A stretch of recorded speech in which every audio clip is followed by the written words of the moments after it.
Hein? On va manger? Oui. Allez, venez, on y va. Ah bon? 20 années déjà que Nicole guide Bernard, 99 ans. Allez, venez, on rentre. Doucement, Bernard, on lève bien les pieds. Elle est son assistante de vie. Entre eux, une véritable relation d'écoute et de confiance s'est installée, non sans humour. Oui, et alors? Et il va servir à qui le pain? Je vous vois, hein? Et voilà. Et voilà. C'est un métier où on doit être bienveillant.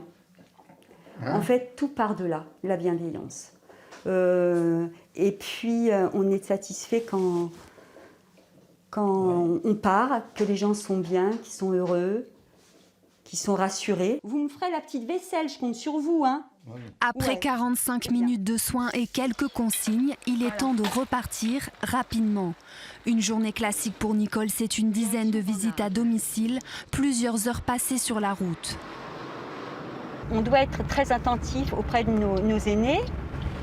Donc c'est un travail, c'est fatigant. Et aussi, on doit être très attentif sur la route parce qu'elle est dangereuse. Donc pas toujours simple, hein. À la fatigue d'un quotidien surchargé s'ajoutent les imprévus.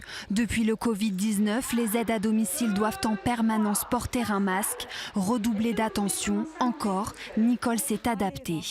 Je vous aide un peu, hein. Mais par contre, le dessert, comme une grande, hein. Je ne l'ai pas vécu comme une période difficile parce qu'on s'est, je pense qu'on s'est énormément investi pour que tout se passe bien. À part l'infirmière et nous, personne ne rentre, les enfants ne venaient plus. La profession est en crise. Les aides à domicile attendent beaucoup des futures réformes de l'État, la loi grand âge, maintes fois repoussée, ou encore le Ségur de la santé. Ce dernier prévoit une enveloppe de 7,6 milliards d'euros par an dédiée aux personnels non médicaux. Leur salaire pourrait enfin être revalorisé. On a des aides à domicile globalement qui interviennent pour 8,03 € de l'heure de travail. Hein, voilà. Donc y compris des gens qui ont une forte ancienneté, 15 ans d'expérience chez nous. Voilà. Donc il y a un vrai problème et au jour d'aujourd'hui, au-delà des effets d'annonce de prime Covid, on attend une vraie revalorisation de ces métiers. 190 000 seniors de 75 ans ou plus sont dépendants en Occitanie. D'ici 2040, ce nombre devrait augmenter de 60 %.